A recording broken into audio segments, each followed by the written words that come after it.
Hey everyone, my name is Dillon Gonzalez. I am the editorial director for GeekVibesNation.com and also a co-host of the Home Dance Film Festival podcast. And I am so excited to be here with you today to discuss one of my favorite labels in the game right now. Now, I don't like to pick favorites, but if I was pushed to it, I may just have to say the Warner Archive, because to my mind, for my money, they are like in a league of their own in terms of preservation efforts. They're one of the only labels I can consistently count on to deliver A+ work every single time out of the gate.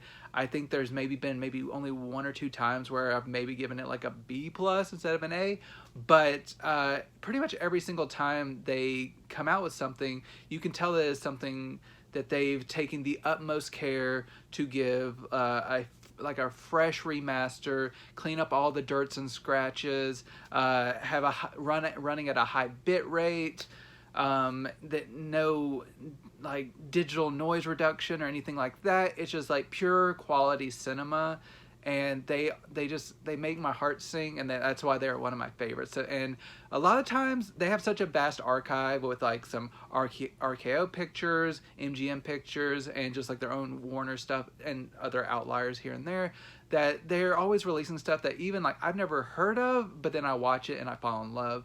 So I wanted to devote a special bonus episode to the May 2023 slate of Warner Archive releases. Now, we have already talked about two of these on the main Video Addict show, so I'm not going to go deep into those, but I will point them out. So the first one is Clash by Night, which is like a little nasty melodrama from Fritz Lang with Barbara Stanwyck, which is a pretty fun time. And then one of my Holy Grail releases, which I hope leads to like 50 more volumes. This is Looney Tunes Collector's Choice Volume 1. So this, like I said, I hope this sells well, because I just want like as many volumes as it takes to round out the complete Looney Tunes collection in the best quality possible. So really excited about these two releases. Like I said, we've talked about them on the main Video Addict show, so I will drop a link to both of those in the description of this video. But I still have 6 more releases that I'm excited to get into from May, and so I had a lot of fun with these, so I'm going to be just do a brief journey through these and show you some really good movies. So I'm going to go in alphabetical order, which means I am starting with the Anthony Mann directed Border Incident, which is a really solid, I guess the best way to, like, some people describe it as a noir. I would say it's probably closer to like a police procedural, where it is concerning, it's set on the border of Mexico and the U.S., and it involves police agencies on both sides. There's 2 detectives, one from Mexico and one from the U.S., who are going undercover in this kind of corrupt ring of crime, which really, interestingly delves highly into how poorly illegal immigrants were taking advantage of, like trying to make a life coming into the U.S., and just how they're kind of like abused and like paid poor wages and stuff, but it's still kind of good wages compared to what they were like earning in Mexico. But it's a timeless story, unfortunately, because it's still kind of going on, just in different forms. But I really like that Anthony Mann tackled this, even though it is kind of more of a blunt, kind of like kind of controlled like police procedural narrative. Like, it contains a voiceover that's like very like dictating what is happening on screen, which I think if you would have lost that voiceover and made things a little bit more like making the audience figure out what is happening, would have made a slightly stronger movie. But otherwise, really solid police tale. There's some sequences in here that are like burned into my mind because they're so like tense, and like this movie went harder than I expected a movie from this time period to go. So really enjoyed this one. This comes from a 4K scan of the Preservation Safety Fine Grain, and this has a pretty interesting backstory. Some people may know, who are kind of like into film preservation and everything. There was a terrible fire at the George Eastman house. I believe it was in the 70s that pretty much destroyed a large chunk of mainly black and white movies from MGM, because MGM stored a lot of their stuff at the Eastman house, and so we lost a lot of original negatives for many great films that it's just like the ripple effects from that, like decades later, it still haunts us. Luckily, MGM was one of the better studios who were taking a preservation stance, and they made preservation like safety preservations in case anything like that would happen. They would have like a really nice clean backup.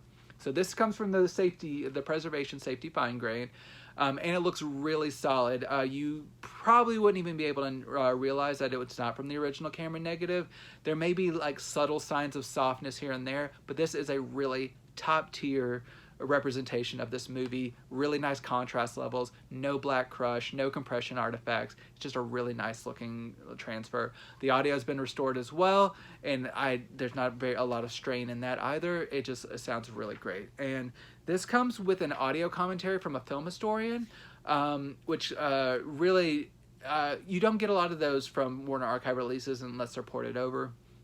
So I'm glad to have this to give this particular tale a little bit more extra context. I learned a lot from it, and I think you will too. If you're a fan of this, definitely give it a listen. But Border Incident, it's a really solid film. The next one, I was so excited to check this out just from the title alone. It seemed cute. But this one actually does have some really strong thematic resonance, and that is The Boy with Green Hair. And I won't get into this too much because, as it says here, please don't tell why his hair turned green after you've seen The Boy with Green Hair. So I'm not going to go into exactly why this boy's hair turns green one morning, just like kind of overnight. I will say he is an orphan who is kind of like, at the beginning of the film, he is bald and he's kind of telling his story to like a child therapist, and you just kind of like figure out his story about where he's been and how he's gotten to that point in his life. And what I really like about this is classified kind of as a fable, and that is like the perfect word for this. It is telling a really interesting, complex, nuanced story that's suitable for kids, but is like has the resonance for adults to make it kind of entertaining on both levels. And this is surprisingly adult. It's anti-war. It's trading on themes of like acceptance and like not treating people who are different like poorly and anything like that. So there's a lot of really good life lessons within this that may be really good for a younger audience and an older audience for those who don't practice that. But it's really just a really well-rounded family film, and I was really happy to like find that this film that stars Dean Stockwell, who people may know best from the show Quantum Leap, but he's been on a ton of features. This is the first time I'd seen him as a child actor, which was a lot of fun. But there's a lot of great character actors in this one, but it's a really solid family movie, and it looks really great. This is a Technicolor feature, and this comes from a 4K scan of the original Technicolor nitrate negatives, and it looks fantastic. These colors are popping off the screen. They are so rich and fully saturated. No damage, no compression artifacts. It's going to be like a refrain for each of these, so I won't go overboard, but it's just a really solid presentation for this, and it sounds really good as well. In terms of special features for this one, there's a short film featuring Dean Stockwell. It's about 11 minutes long. It's a really nice kind of short film. Just he plays like a boy who is like trying to write about like important people like in his life or around his neighborhood, and it kind of gets him to look at the people in his neighborhood in a different way, and it's kind of trading on some of those similar themes as The Boy with Green Hair, of just like appreciating those around you and their differences and what they have to like their individual qualities that they can contribute. It's a very nice sentiment. So this is a really fun discovery. The next one I had only known about as a television series, but so I was glad to know that this was actually a movie first, and that is The Courtship of Eddie's Father. which was directed by Vincente Minnelli, who has directed everything, but he's a very multi-talented director, and this is no different. This is a really fun one. This features they billed him as Ronnie Howard, but a young Ron Howard as the son of a man who has recently lost his wife. He is raising his young son.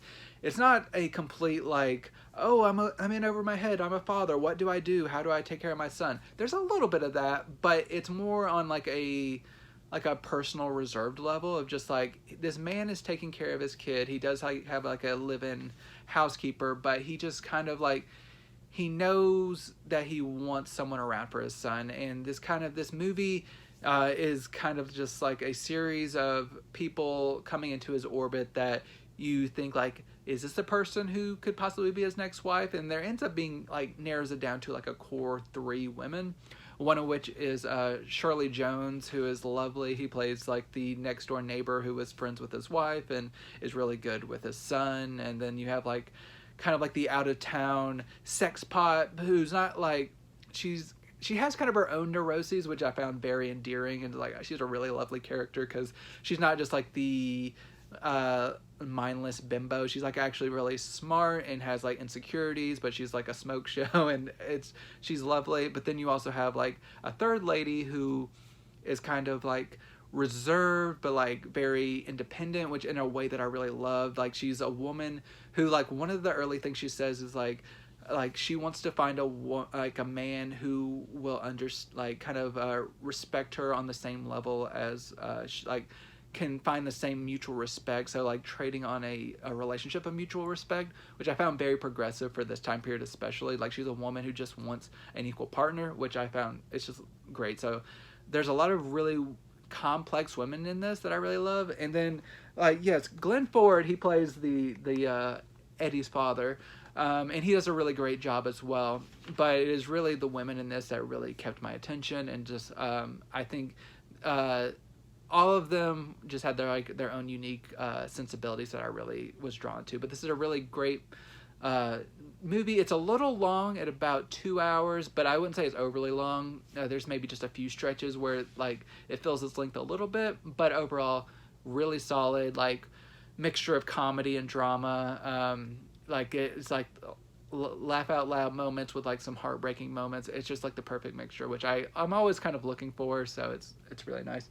So this comes with an archival audio commentary track with those 3 women. So it is Shirley Jones, Dina Merrill, and Stella Stevens.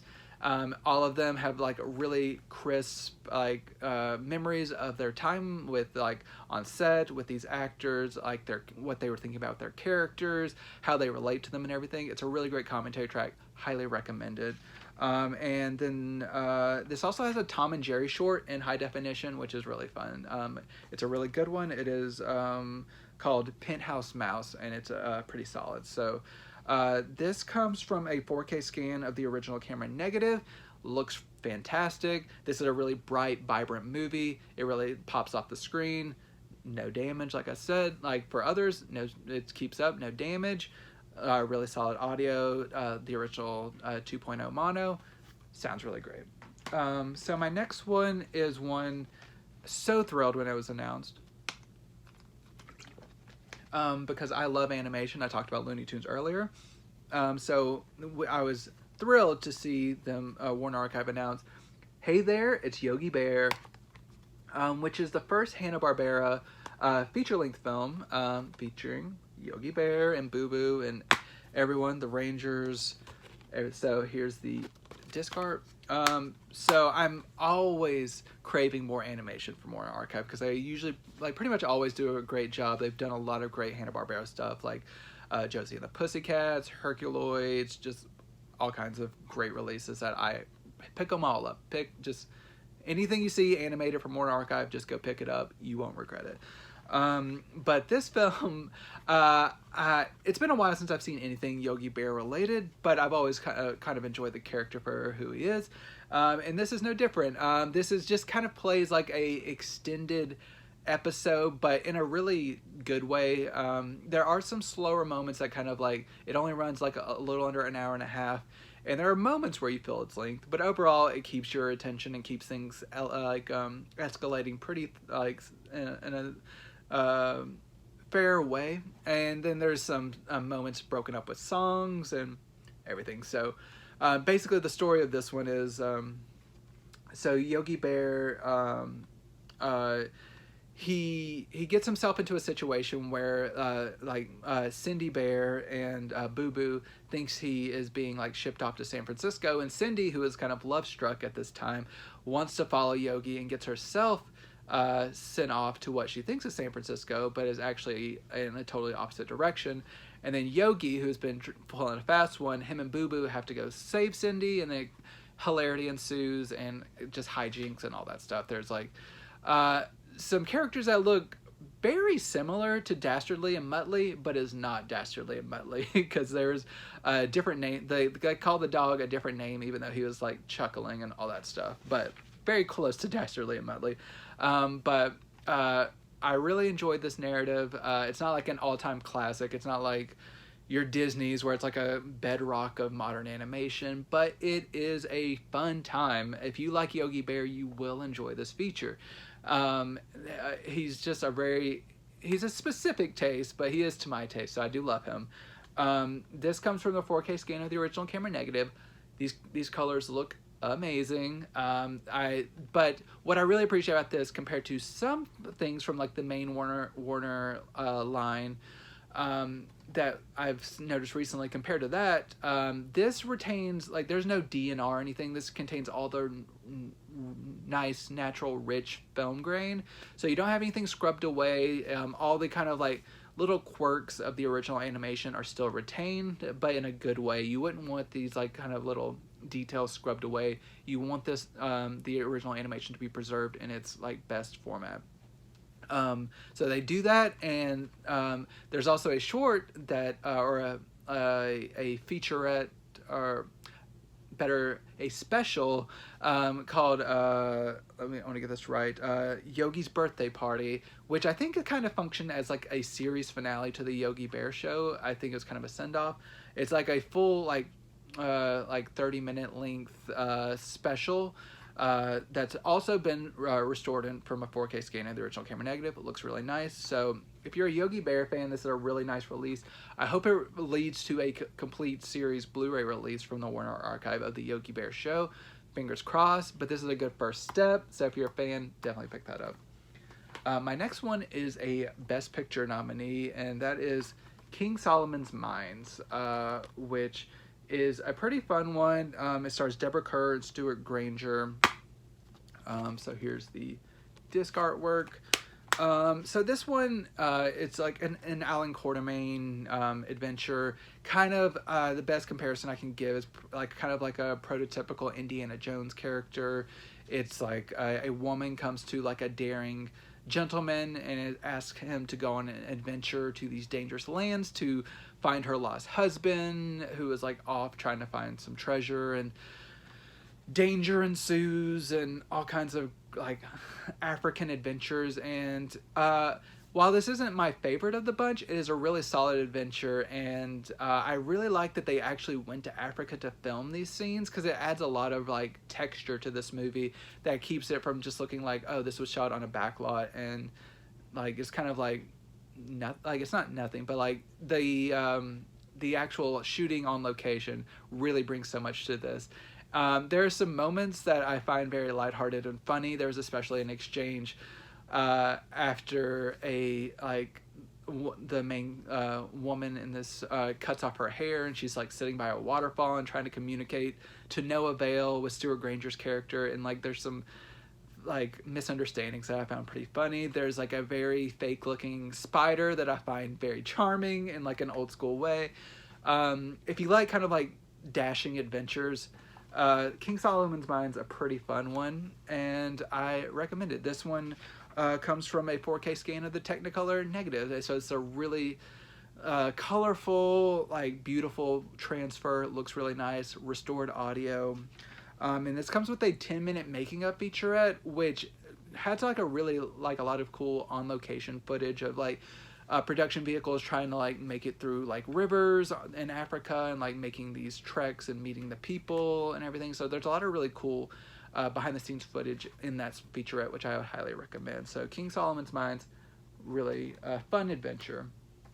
My final film from Greta Garbo is Queen Christina, and I will admit this is not my favorite of the bunch. It's probably my least favorite, but that is just because I think the genre in particular is not my favorite, but I can appreciate it for what it is. This is like a historical epic romance about like a young queen who is like pretty much knighted from the time she is 5, and she grows up to be kind of like an androgynous figure of leadership, and she finds herself eventually in like a place where she has to choose between like doing what is right for her people by marrying this one dude, or marrying someone who her heart actually has desire for, and kind of that push and pull of responsibility versus heart. And it is a pretty entertaining movie, all things considered, but it's just not quite my speed. I think it's fine, just not great.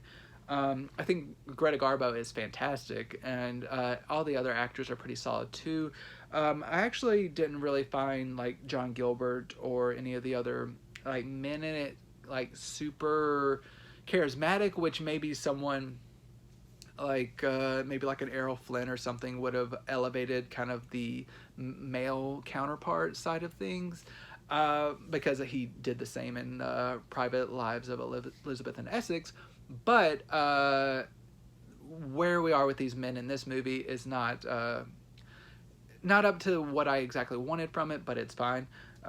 So if you're a fan of Queen Christina, or if you've been wanting it, it is treated very well. This one actually comes from a 4K scan of the nitrate duplicate negative. Apparently the original camera negative has been gone for a long time, and the previous releases of this were derived from 5th or 6th generation masters. So this is a much better quality presentation than like any old DVD or anything of the sort. This is a really nice looking restoration. And to cap it all off, there's a 30-minute MGM on Parade featurette that it's like a classic featurette that's kind of gives a like a 30-minute overview of Greta Garbo's career up until that point in which it was made. And it's just a really nice kind of time capsule of her life, which I think is a really cool special feature. So all 8 of these features, including the 6 that I talked about today, are just terrific, and I highly recommend it. Warner Archive has like knocked it out of the park, as they usually do, and they are one label I said, like, their releases are pretty like so cheap whenever they are like even new. I like to support them as much as possible and like buy them and like show them support, because they put out the quality, so we need to kind of return that favor and just like support what they are doing, because there's a lot of kind of chaos in the media landscape right now. So if we can make them one division that can be like profitable and like can be left alone to just keep giving us good work for the years to come, that's what we want. So if you can, make sure to pick up some Warner Archive releases. They are all great. If you cannot find something in the entire Warner Archive that you like, I don't know what you want from them. There's more than just like this type of movie. There's horror. There's newer movies from like the 90s and the 2000s. The range of titles in that Warner Archive is terrific. So go seek it out. But thank you for tuning in for these batch of releases. I had a lot of fun talking about them. If you enjoyed it, please make to like it, comment, let me know what you're excited to see. Let me know what you want to see from the Warner Archive in the future. Make sure to share this around, and I'll probably be doing more of these in the future. Make sure to tune into our main show episodes of The Video Attic, which I co-host with my colleague Michael Vaughn. He is the best. But until that time, enjoy these movies.